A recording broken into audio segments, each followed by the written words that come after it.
Hey guys, so we have covered the civil rights movement. We've done our recap from the Civil War up through the 1950s. So here we go, jumping into the 1960s. I'm just going to go over some important people and events in the 1960s civil rights movement. So starting with the March on Washington, I'm sure you've all heard of this before because it is where Martin Luther King gives his I Have a Dream speech. And he talks about how he dreams of a better society where his children are equal to white children. And he doesn't believe that they'll get there in his lifetime, but he hopes that one day, we have an equal society. So the March on Washington is mainly remembered for the I Have a Dream speech, but it was actually organized as a way to try and promote the civil rights bill that was being proposed by the Kennedy administration. So in August 1963, 200,000 people attended the March on Washington and millions more watched on TV at home. This is a picture of all the people at the March on Washington, which took place under the Pentagon. Kennedy was at first hesitant to support the march, even though it was being held to try and promote his civil rights bill. But he was concerned that there would be some violence at this march, clashes between the white people and black people and things like that. But he does end up endorsing it in the end.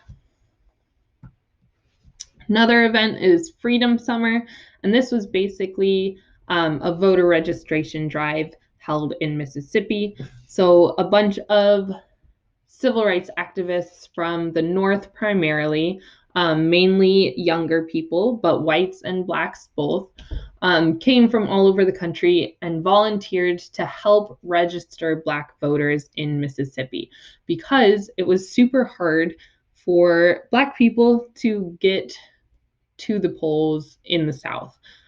They were limited in all kinds of ways with poll taxes. People who were running the polls would like quiz them and be like, you don't know enough to actually vote. They were dissuaded to vote in many, many ways, threatened by the KKK, things like that. So these young volunteers, these young activists came to try and help get rid of that and just help them register to vote. So during this, there was lots of violence because people did not like these people coming into Mississippi to help people register. So there were over 80 attacks on volunteers total during that summer. And also, 3 civil rights workers were killed for their involvement in this event. It was 2 white civil rights activists and 1 black civil rights activist who were killed. We also have the Civil Rights Act of 1964, which bans the different voter registration standards. So basically, what they were trying to dissuade in Freedom Summer. And then they also prohibit discrimination in public accommodations. So you can't discriminate based on color anymore, which takes a while to actually enact, but that's another story. And then they also authorize withholding of federal funds to public or private programs that discriminate against Black people. And they also ban discrimination on the basis of race, sex, religion, and national origin, and create the Equal Employment Opportunity Commission in order to weed out or investigate charges into job discrimination.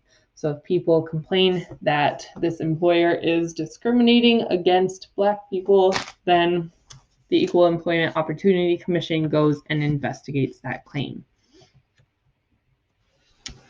So during the 1950s and 60s, we do have Martin Luther King, who is leading the nonviolent protest scene. So he encourages everyone to be peaceful, calm, even though a lot of violence is being thrown at civil rights activists and things like that during this time. He says, please remain calm in the face of all of these challenges because we need to keep a civil face for the civil rights movement.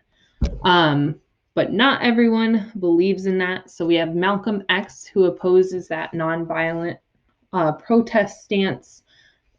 He is a member of the Nation of Islam, which is where he gets the name Malcolm X. And he believes that Black people should be able to protect themselves against any aggression that is being thrown at them by any means necessary. So he does believe that Black people should defend themselves against the violence being thrown at them.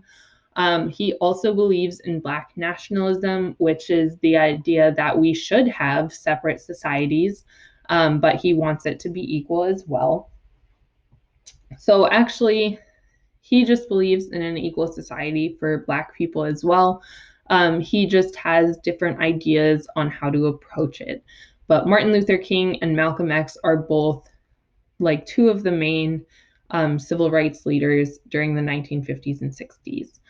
And Malcolm X was starting to change his philosophies on things towards the end of his life, but he was assassinated in 1965. So him and Martin Luther King both ended up being assassinated for their work in the civil rights movement.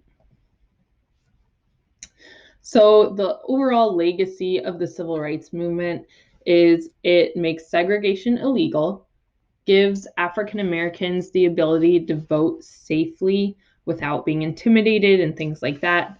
The election of Black officials to public office rises by 88% between 1970 and 1975. And overall, it just makes the nation a fairer and more equal society. Texas State Senator Barbara Jordan says, the civil rights movement called America to look at itself in a giant mirror.